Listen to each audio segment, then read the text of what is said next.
The Riverside County Animal Shelter hummed with its usual Saturday chaos. Dogs barked, whined, and pawed at their kennels, their hopeful clamor filling the air as visitors weaved through the adoption area. Robert Hayes, a 67-year-old Army veteran, stepped through the front doors, his weathered hands gripping a worn leather wallet. His military-bearing home through 3 tours in Afghanistan remained evident despite his age, a quiet dignity in his measured steps. The retired staff sergeant carried the weight of a life marked by both valor and loss. At 67, he lived alone, his days quieter since his wife's passing.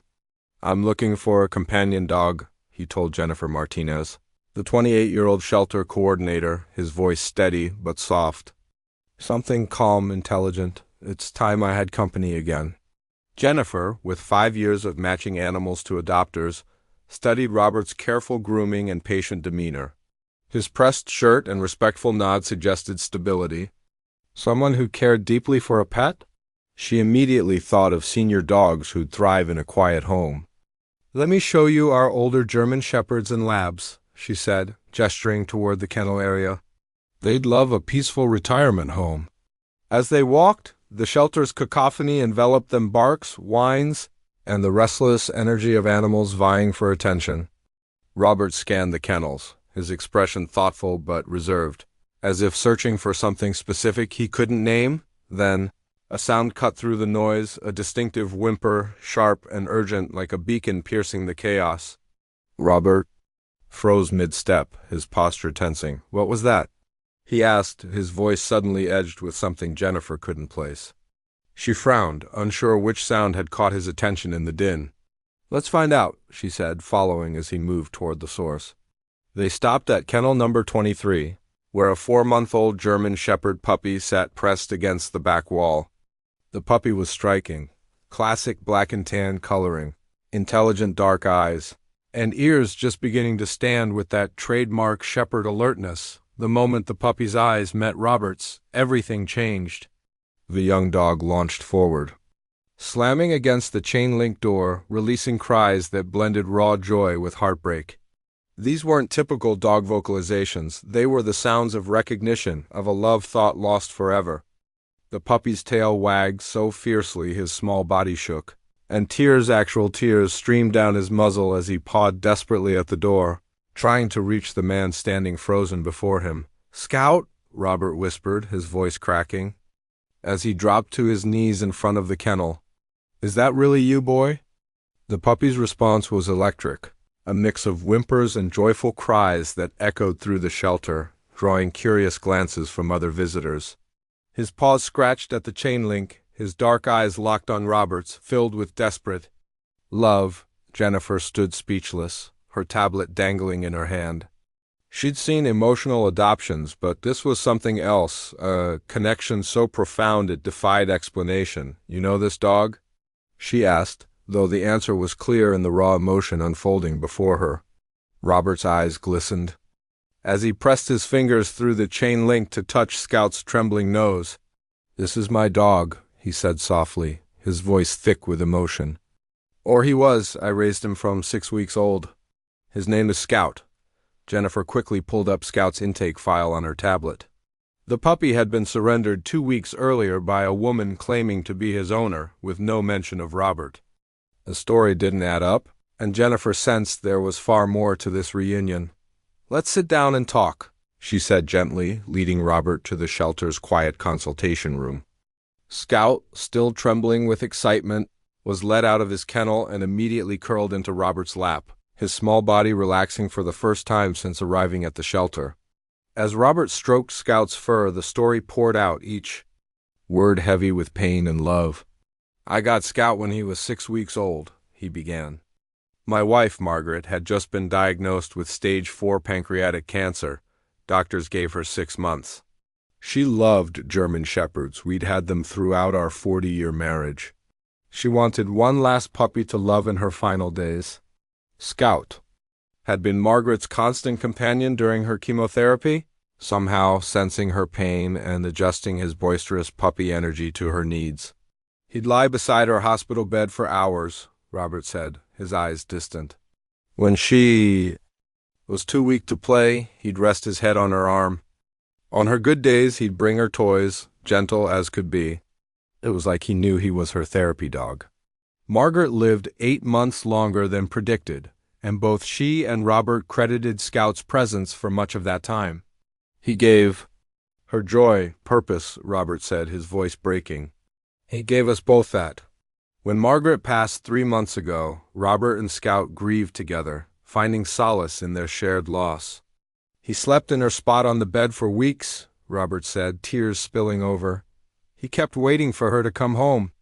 The crisis came 6 weeks later when Robert suffered a massive heart attack while walking Scout in their neighborhood.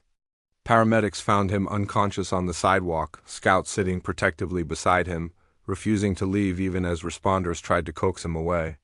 I was in intensive care for 2 weeks, Robert explained. My daughter, Patricia, came from Oregon to handle everything. She made decisions I didn't know about until I was released.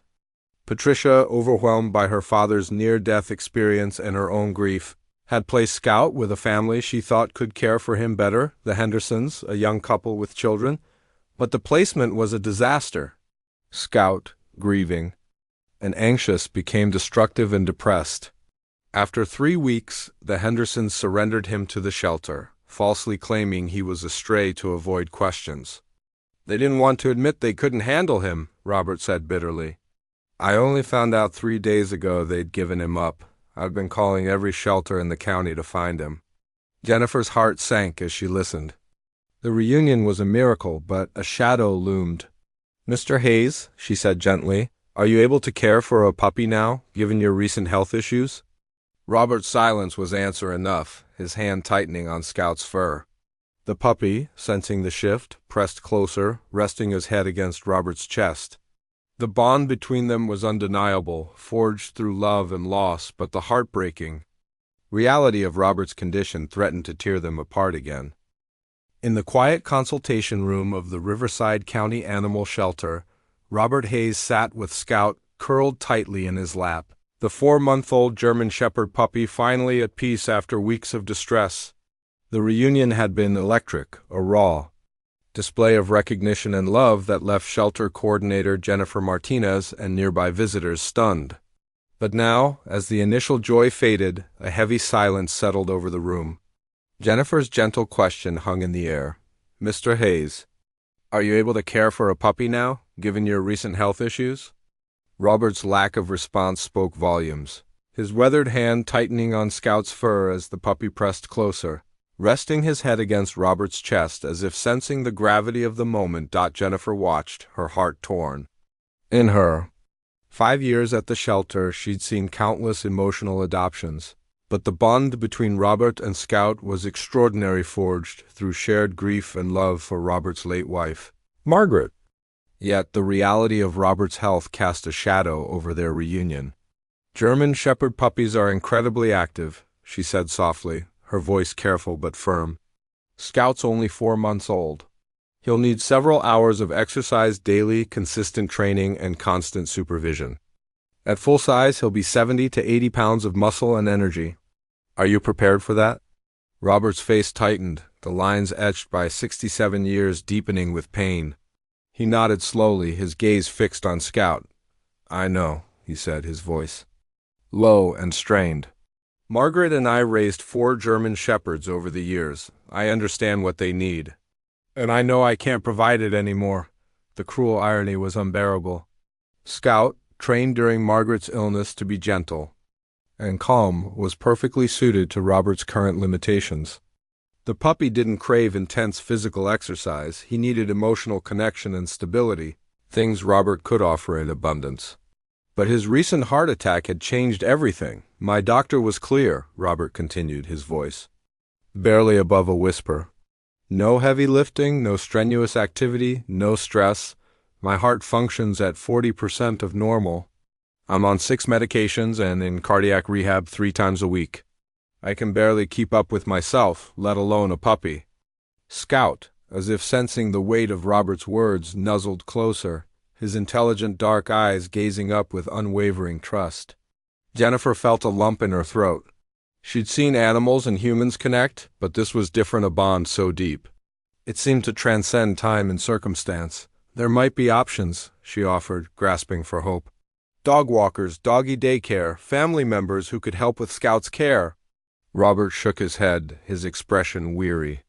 My daughter, Patricia, lives in Oregon.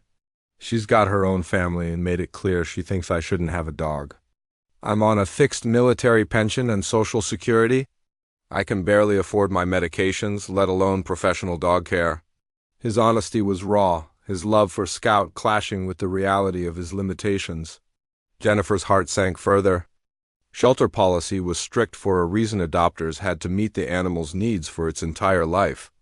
But separating Robert and Scout felt like a betrayal of the love she'd just witnessed. Dr. Amanda Shunn, the shelter's volunteer veterinarian, had been listening quietly from the doorway.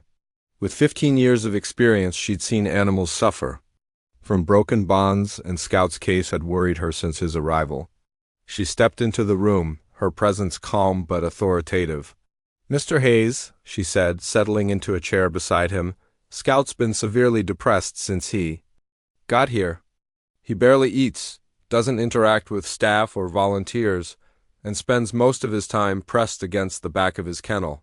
We've been concerned about his mental health." She paused, glancing at Scout, who now lay contentedly in Robert's lap, a stark contrast to the withdrawn puppy she'd examined 2 weeks earlier. "The change in him since you arrived is remarkable," Dr. Chun continued. "From a medical standpoint, Scout needs emotional stability more than physical exercise. Right now, he's been traumatized by losing his family twice in 4 months, first Margaret, then you. Another separation could cause long-term psychological damage." Jennifer nodded, her mind racing. Dr. Chun's assessment aligned with what she'd seen, but it challenged the shelter's standard adoption criteria. Robert looked down at Scout, who gazed back with complete devotion. "I know I'm not the ideal adopter anymore," he said quietly, "but this dog and we understand each other. We've both lost everything that mattered most." Jennifer felt torn between policy and compassion. "Mr. Hayes, our adoption requirements exist to ensure animals go to homes that can provide for their full lifetime. A puppy like Scout has specific needs." Robert's shoulders slumped, but he nodded, accepting the truth. "I want what's best for him," he said, his voice breaking. "Even if that means letting him go." Scout whimpered softly, as if protesting the idea, and Jennifer's resolve wavered. The room felt heavy with the weight of an impossible choice: reunite a man and dog who clearly belong together, or prioritize Scout's long-term physical needs over their emotional bond. Dr. Chun leaned forward, her tone measured but determined. "I'd like to propose something unconventional," she said, looking at Jennifer. "What if we treat this as a medical prescription? Scout needs Robert for his emotional well-being, and Robert might benefit from Scout's companionship during his recovery." Jennifer's eyes widened.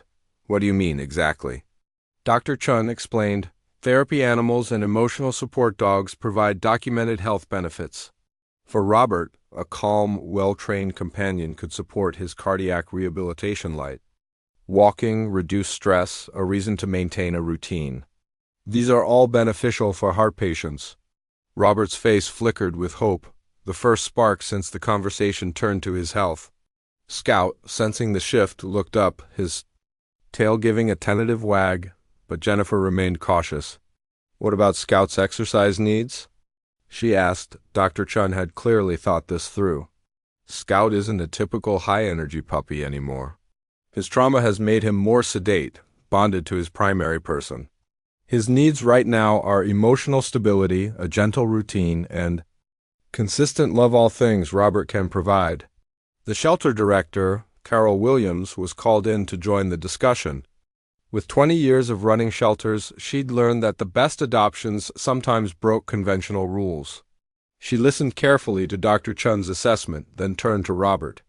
"Mr. Hayes, would you be willing to accept ongoing support from our team? Monthly check-ins, access to our training resources, assistance if problems arise?" Robert's response was immediate. "Absolutely," he said, his voice firm despite the tears in his eyes. "I want what's best for Scout, even if it means admitting I need help." Jennifer felt a shift in the room, a possibility emerging where none had seemed possible. What if we structure this as a foster-to-adopt arrangement? She suggested. It gives us flexibility to monitor the situation and provide Scout with immediate stability. Dr. Chun nodded enthusiastically.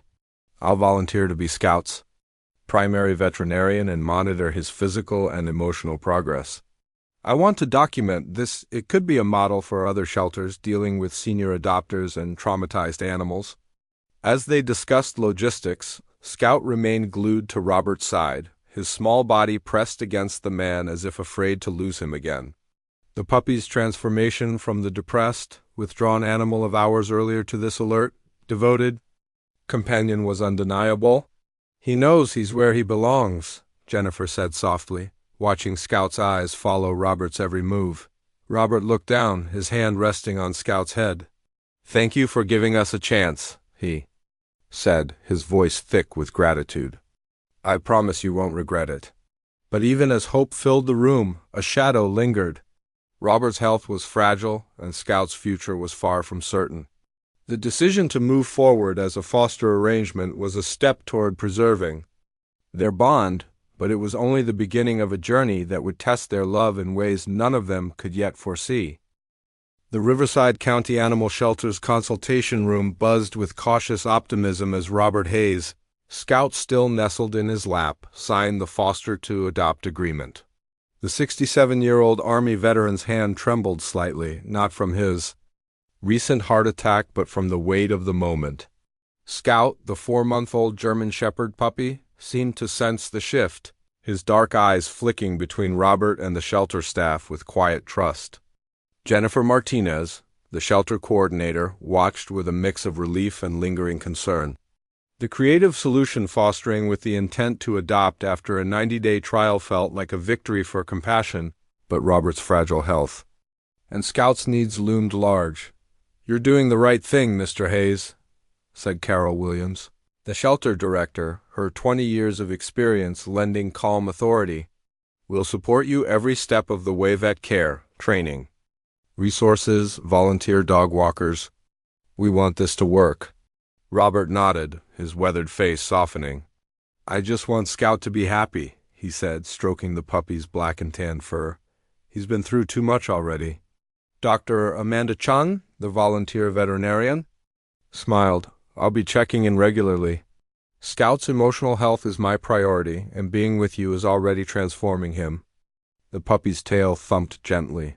As if in agreement, the drive to Robert's modest ranch-style home in suburban Riverside was a quiet journey, heavy with emotion. Scout sat in the passenger seat of Robert's old pickup, occasionally placing a paw on Robert's arm as if to confirm this wasn't a dream. Robert spoke softly, his voice steady despite the tears in his eyes. It's going to be different now, boy. Just you and me taking things slow and easy. The house, where Robert and his late wife Margaret had lived for 30 years, felt emptier without her, but Scout's presence brought a flicker of warmth back to its walls. As they stepped inside, Scout's reaction was immediate and heartbreaking. He bolted to Margaret's favorite armchair, where he'd spent countless hours curled beside her during her illness, and looked around expectantly. His ears perked, then drooped as he realized she wasn't there. He let out a soft whimper, his tail still. Robert knelt beside the chair, his knees creaking. She's not coming back, buddy, he said gently, resting a hand on Scout's head. But her love's still here. We'll carry it forward together. Scout nuzzled Robert's hand, his eyes reflecting a shared grief that bound them closer. The first weeks of their reunion exceeded everyone's expectations. Robert's cardiac rehabilitation schedule, light walks, rest, and routine proved perfect for Scout's needs. Each morning they strolled the neighborhood, Robert moving slowly with his cane, Scout matching his pace with uncanny precision. Back home, they spent quiet hours together, Robert reading or tending to light chores while Scout lay nearby, content with a chew toy or a gentle pat. Afternoons found them in the backyard, Scout basking in the sun while Robert sat under an old oak tree, both finding peace in the simplicity of their routine. Shelter check-ins, led by Jennifer and Dr. Chun, revealed a remarkable transformation. The anxious, destructive puppy the Henderson family had surrendered was gone. In his place was a calm, intelligent German shepherd who seemed to read Robert's energy like a book. On days when Robert's tired, Scout's a perfect companion, quiet, gentle, Dr. Chun noted during a home visit. On good days, he's playful, engaging, but never overwhelming. It's like he knows exactly what Robert needs. Jennifer agreed, watching Scout rest his head on Robert's knee. He's not the high-energy puppy we worried about. He's different. Robert adapted his training methods to his physical limits, using positive reinforcement and soft voice commands instead of physical corrections. Scout responded beautifully, learning to sit, stay, and come with a gentleness that mirrored their bond. He's not just a pet, Robert told Jennifer during a check-in. He's my partner. We're figuring this out together. The shelter's volunteer dog walkers, part of the support plan, rarely needed to step in. Scout's needs were met by Robert's steady presence and their quiet routine. The neighborhood noticed the change. Mrs. Patterson, the 70-year-old widow, next door, often stopped by with homemade cookies, commenting on Robert's brighter demeanor. That dog's given him purpose, she told Jennifer over the phone. He's up every morning, smiling again. And Scout? You can see he knows he's home. She offered to help with Scout during Robert's medical appointments, weaving a small community around the pair. The shelter team began to see Robert and Scout's story as a model for unconventional adoptions, with Dr. Chun planning to present it at a veterinary conference. But beneath the surface, a quiet worry lingered. Robert began experiencing subtle symptoms: fatigue, shortness of breath, occasional chest discomfort. He dismissed them as normal recovery fluctuations, focusing instead on Scout's progress. The puppy, however, seemed to sense something was off. Scout grew more protective, staying closer to Robert, his ears twitching at sudden movements. During one evening walk, when Robert paused to catch his breath, Scout pressed against his leg, whining softly. "You know, don't you, boy?" Robert murmured, patting Scout's head. Dogs always know. Jennifer noticed the shift during a visit. Scout, usually calm, hovered near Robert, his eyes alert. "Is everything okay, Mr. Hayes?" she asked, concern creeping into her voice. Robert waved it off. "Just the usual aches. Rehab's tough, but I'm managing." But Scout's behavior told a different story, his anxious glances signaling a change Jennifer couldn't ignore. She exchanged a look with Dr. Chun, who made a mental note to discuss Robert's health with his cardiologist. If he'd allow it, the shelter team rallied to strengthen their support. They arranged for a volunteer to drop off dog food and supplies. Easing Robert's financial strain, Dr. Chun increased her check-ins, monitoring Scout's health while subtly assessing Robert's. "You're doing wonders for him," she told Robert, watching Scout chew a toy contentedly. "But you need to take care of yourself, too." Robert nodded, but his focus remained on Scout, his reason to keep going. "He's my heart," he said simply, and Scout looked up, as if understanding every word. As the 90-day foster period neared its end, the arrangement seemed a success. Scout thrived, his depression replaced by quiet confidence. Robert, though, physically limited, found purpose in their bond, his days structured around their shared routine. The shelter began preparing adoption paperwork, confident that Robert and Scout belonged together. But Scout's protective behavior grew more pronounced, his instincts warning of a storm neither he nor Robert could fully grasp. The symptoms Robert dismissed were building, and the fragile balance they'd built was about to face its greatest test. The modest ranch-style home in suburban Riverside had become a haven for Robert Hayes and Scout, the 4-month-old German Shepherd puppy whose presence had brought light back into the 67-year-old Army veteran's life. Their days followed a gentle rhythm: morning walks tailored to Robert's cardiac rehab needs, quiet afternoons in the backyard, and evenings by Margaret's old armchair, where Scout curled up beside Robert as he shared stories of their past. The foster-to-adopt arrangement with the Riverside County Animal Shelter was nearing its 90-day mark, and the bond between man and dog had deepened into something unshakable. Yet beneath the surface, a storm was brewing, one that Scout seemed to sense before anyone else. Robert's health, fragile since his heart attack, began to falter in subtle but ominous ways. The fatigue he'd dismissed as normal recovery grew heavier, his breaths shorter, and occasional chest discomfort sharper. He brushed it off, focusing on Scout's progress and their shared routine. Just the ups and downs of rehab, he told himself, unwilling to worry the shelter team or disrupt the life they'd built. But Scout, with his uncanny intuition, knew something was wrong. The puppy's behavior shifted. He stayed closer, his dark eyes watchful, his body tense when Robert moved too quickly or winced in pain. During one evening walk, when Robert paused to lean on his cane, Scout pressed against his leg, whining softly, his tail low. "You're too smart for your own good, boy," Robert murmured, patting Scout's head.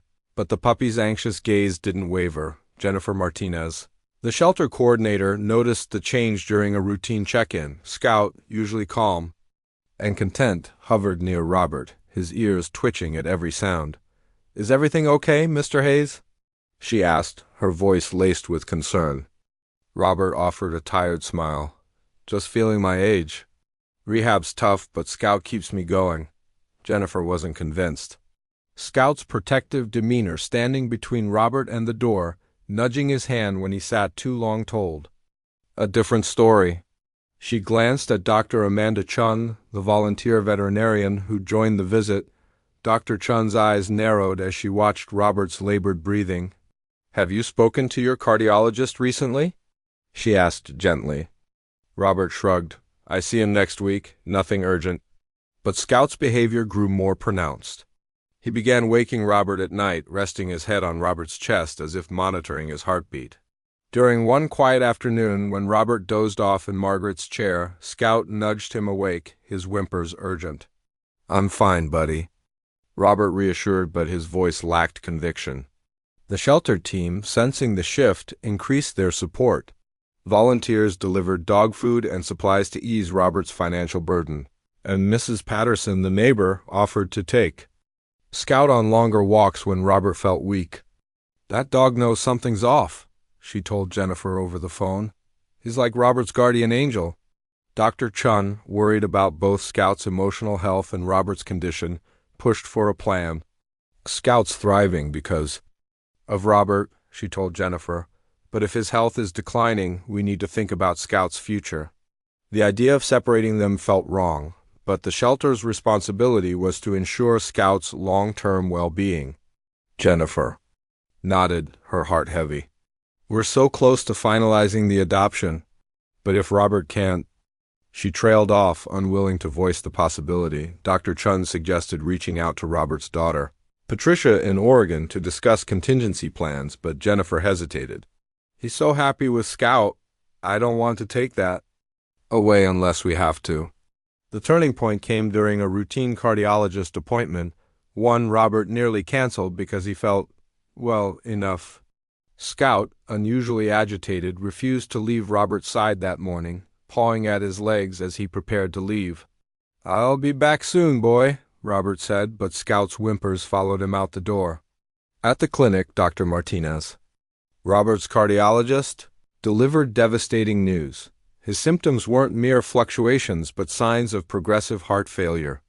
"Your heart's too damaged to sustain normal function much longer," the doctor said gently. "We can make you comfortable, but we're talking weeks, maybe a few months if we're lucky."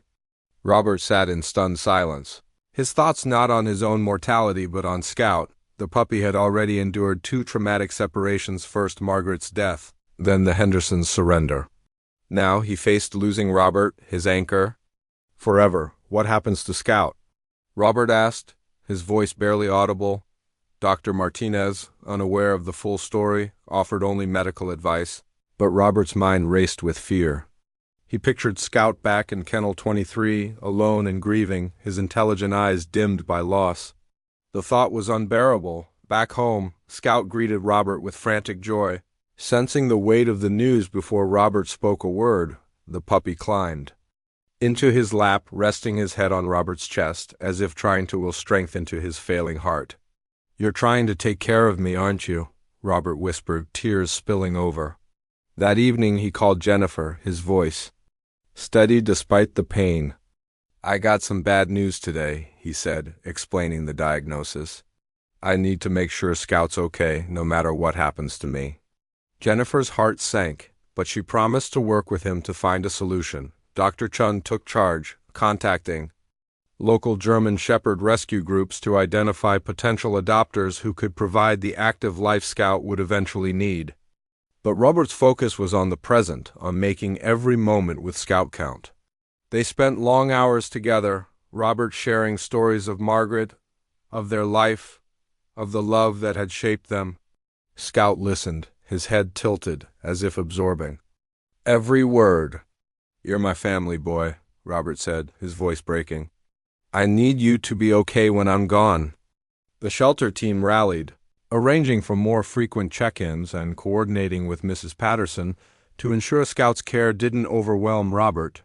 Dr. Chun documented their story, noting how Scout's presence seemed to stabilize Robert emotionally even as his physical health declined.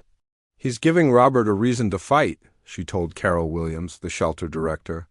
"But we need a plan for Scout. He can't go back to that kennel." Carol agreed, suggesting they explore foster options within the community. But the clock was ticking, and Scout's unwavering devotion to Robert made every option feel inadequate. As the days passed, Robert's symptoms worsened, but he hid the extent of his pain, determined to give Scout the stability he deserved. Scout, in turn, became Robert's shadow, his protective instincts sharper than ever. One night, as Robert struggled to breathe, Scout lay beside him, his warmth a quiet comfort. "You're my heart, boy," Robert whispered, and Scout soft whine seemed to answer, "I know." The love between them was a lifeline, but the reality of Robert's condition was closing in, setting the stage for a final, heart-rending chapter neither was ready to face. In the quiet of Robert Hayes' modest Riverside home, the bond between the 67-year-old Army veteran and Scout, the 4-month-old German Shepherd puppy, had become a lifeline. As Robert's heart failure worsened, their days grew softer, filled with tender moments in Margaret's old armchair, where Scout curled beside him, listening to whispered stories of a life shared with love and loss. The shelter's foster-to-adopt arrangement had given them precious time, but the weight of Robert's prognosis weeks, perhaps months, hung heavy. Scout, ever intuitive, stayed closer, his dark eyes tracking Robert's every move, his warmth a constant comfort against the veteran's faltering strength. Robert's thoughts were consumed not by his own mortality but by Scout's future. The puppy had already endured 2 wrenching separations, Margaret's death and the Hendersons' surrender, and the thought of Scout returning to Kennel 23, alone and grieving, was unbearable. During a visit from Jennifer Martinez, the shelter coordinator, Robert's voice was steady but urgent. "I need to know he'll be okay," he said, stroking Scout's fur. "He's family. He deserves a home where he's loved." Scout, sensing the gravity, rested his head on Robert's chest, as if anchoring him to the moment. Jennifer and Dr. Amanda Shun, the volunteer veterinarian, worked tirelessly to secure Scout's future. Dr. Chun reached out to German Shepherd rescue groups, seeking adopters who could provide the active life Scout would need as he grew. But the options felt hollow. Scout's bond with Robert was singular, forged through shared grief and unwavering loyalty. Separating them now would break him, Dr. Chun told Jennifer, her voice heavy. "But we have to plan for what's coming." The shelter team increased support, with volunteers delivering supplies and Mrs. Patterson, the neighbor, stepping in for walks when Robert's energy waned. An unexpected answer came from Patricia, Robert's daughter in Oregon. She arrived for what she thought would be a final visit, her heart heavy with grief for her father and guilt over her earlier decision to rehome Scout. Seeing them together changed everything. Scout, curled beside Robert in Margaret's chair, was no longer just a puppy. He was a piece of her parents' legacy. "I want to take Scout when the time comes," Patricia told Robert, her voice firm. "Not because he's a burden, but because he's family. He was Mom's dog, then yours, and now he should be mine." She'd researched German Shepherd care, preparing her home and children for Scout's arrival. "My kids need to learn what love and loyalty look like," she said. "Scout can teach them." Robert's relief was palpable. tears welling as he hugged Patricia. "That's all I wanted," he whispered. "For him to be loved." Scout, as if understanding, nudged Patricia's hand, a quiet acceptance of his new path. The final weeks were a gift. Robert and Scout spent long, peaceful hours together, Robert sharing stories of Margaret's laughter, their old dogs, and the love that bound them. "You take care of Patricia's family like you took care of us," Robert told Scout one evening, his voice barely audible. "Show them how to love without asking for anything back." Scout's eyes met his, steady and knowing, when Robert passed quietly in his sleep on a Tuesday morning. Scout was beside him, his head resting on Robert's chest as if guarding his final moments. The puppy didn't cry or pace. He sat in calm vigil, his presence a testament to their bond.